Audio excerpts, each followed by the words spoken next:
സച്ചിയാണ് എന്നോട് ആദ്യമായിട്ട് ഇങ്ങനൊരു കഥാപശ്ചാത്തലത്തിനെ കുറിച്ചും ഈ കഥയെക്കുറിച്ചും ഈ കഥാപാത്രത്തിനെ കുറിച്ചും പറയുന്നത്. അത് അയ്യപ്പനും ഘോഷിയുടെ ഷൂട്ടിംഗ് തീരാറായ സമയത്തോ മറ്റോ ആണ് ആദ്യമായിട്ട് എന്നോട് ഇതിനെക്കുറിച്ച് സംസാരിക്കുന്നത്. സച്ചിയും ഞാനും ഈ സിനിമയെക്കുറിച്ച് ആദ്യം സംസാരിക്കുന്ന കോൺവെർസേഷൻസിൽ തന്നെ ജയൻ ഭാഗമാണ്.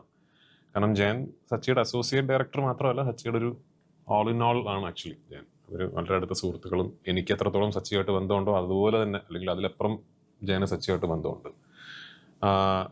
അങ്ങനെ ഞാനിത് കൊള്ളാം എന്ന് പറഞ്ഞതിന്റെ അടിസ്ഥാനത്തിൽ സച്ചി കുറച്ച് നാളുകൾക്ക് ശേഷം എന്നെ വിളിച്ചിട്ട് പറഞ്ഞ വാക്കാണല്ലോ നീ ചെയ്യുമല്ലോ, ഞാൻ ചെയ്യാന്ന് പറഞ്ഞല്ലേ എന്ന് പറഞ്ഞു.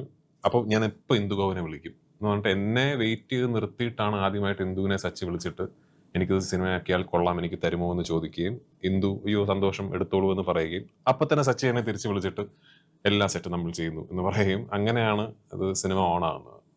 അന്ന് തന്നെ സച്ചി അടുത്ത സിനിമ ചെയ്യുന്നത് സന്ദീപിന് വേണ്ടിയാണ് എന്നെനിക്ക് അറിയാമായിരുന്നു. അവർ തമ്മിൽ നേരത്തെയുള്ള ഒരു കമ്മിറ്റ്മെന്റ് ഉണ്ടായിരുന്നു. ഇപ്പോൾ ഇത് സന്ദീപാണ് പ്രൊഡ്യൂസ് ചെയ്യുന്നതിനോട് പറഞ്ഞിരുന്നു.